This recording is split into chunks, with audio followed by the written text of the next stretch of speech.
Bismillahirrahmanirrahim. Je voudrais dire que je suis particulièrement heureux que le peuple mauritanien, nous, en tant que peuple mauritanien, nous ayons gagné une belle victoire suite à l'élection présidentielle qui est, comme vous le savez, un moment clé dans la vie de notre nation et atteste grandeur nature de la vitalité aussi de notre système démocratique. Et cette élection, comme l'ont attesté à la fois les observateurs au niveau international et les observateurs locaux, a été une des élections les plus transparentes et les plus organisées depuis le début de la démocratisation de la vie publique au niveau de notre pays. Cette élection a vu donc la plus grande victoire au premier tour de son Excellence le Président Cheikh Bassani avec un score honorable. On peut qualifier aussi de score démocratique, un score de 56,12%, soit une amélioration sensible par rapport aux résultats obtenus en 2019. Et ce score a été obtenu grâce, comme l'atteste aussi les différents résultats, obtenu dans ce qui peut être considéré potentiellement comme des fiefs de l'opposition démocratique. Je voudrais citer à ce propos les grandes agglomérations urbaines, qu'il s'agit de Nouakchott, de Ouadhibou,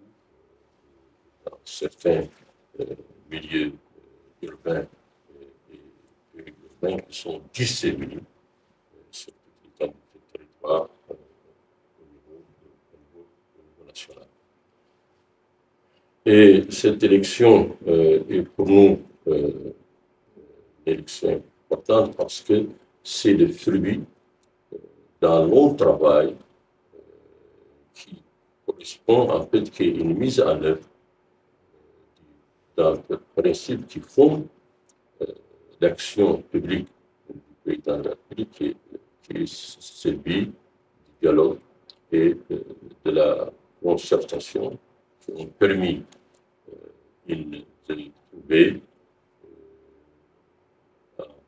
un consensus sur les conditions de l'organisation de cette élection. Déjà, en septembre 2022, les conditions de transparence ont été réunies et grâce au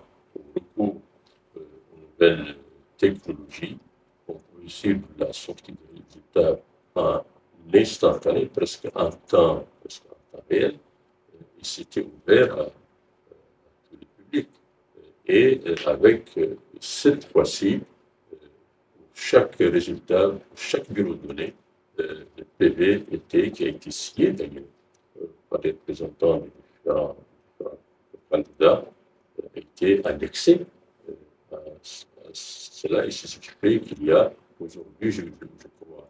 nationalement d'abord, puis internationalement, donc un consensus sur le fait que cette élection a été transparente. Je voudrais rappeler, et comme il l'a dit, pour de sa campagne présidentielle, il tend la main parce que ça correspond à sa philosophie, à sa façon d'exercer le pouvoir et qui correspond à une profonde dimension qui structure sa propre personne, qui est donc à la fois cet esprit d'ouverture et cet esprit d'altérité qui est important aussi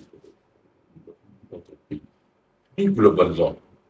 même les vieilles démocraties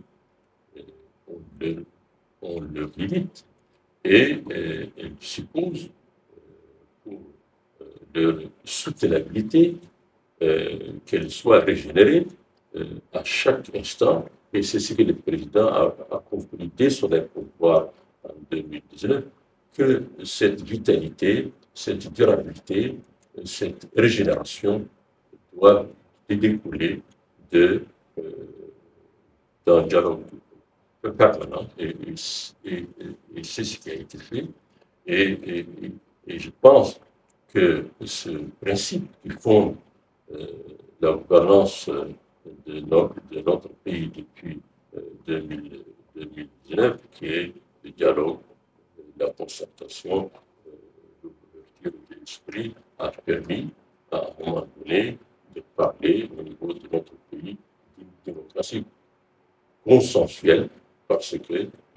y avait cette recherche, cette quête permanente des sillons de convergence qui sont utiles pour notre pays. Mais au-delà de ce dont je viens de parler, je crois que le programme du président, tel qu'il a été décliné tout au long de cette campagne à travers les meetings qui ont été organisés à l'intérieur du pays, à notre ici, ce programme porte avec lui, je pense, c'est extrêmement important, trois volontés. Une volonté d'abord de solidarité qui correspond, comme je l'ai dit, à cette tendance naturelle, d'abord le président Fontaine qui c'est un devoir, et en même temps ça correspond à sa propre personne, cette altérité dont je viens de parler. C'est la seule personne qui a pu, c'est lui, le président aussi, qui a, à travers ses discours qui sont devenus publics, qu'il s'agisse du discours de Madame, qu'il s'agisse du discours au niveau du Créole, où il a nommé des mots dont souffrent, en l'occurrence, les couches les plus défavorisées. Les chiffres aussi sont là. Il y a eu, tout au long de ce mandat, je pense, une massification d'investissement au niveau social. Plus, je pense qu'il y a même une sorte de mot, de lexique, qui est aujourd'hui devenu courant et qui n'était pas avant, grâce à cette volonté réaffirmée du président de porter cette volonté de solidarité au niveau national. Le terme INSAL, d'équité, qui sont aujourd'hui devenus des termes courants et qui sont les fruits justement à la fois de cette volonté politique, mais aussi de cette pratique du pouvoir. La deuxième volonté, c'est aussi de faire en sorte que dans ce pays ne puisse être victime d'une injustice de quelque nature que ce soit. Et le principe dont je viens de parler, qui fonde toute démocratie, c'est de faire en sorte que les institutions républicaines jouent trois rôles essentiels. Je pense qu'elles jouent un rôle de régulation pour justement mettre des limites à tous les abus. Deux, c'est de protéger, je pense. Et quatre, c'est de faire en sorte qu'il y ait une préinclusion pour à la fois participer à la régénération de notre système démocratique et pour impliquer pour en créer aussi cette culture à la fois démocratique mais aussi républicaine. Une troisième volonté est celle de préparation de notre avenir et qui, sur le plan à moyen et à long terme, c'est toute l'importance qui est donnée à l'école républicaine parce que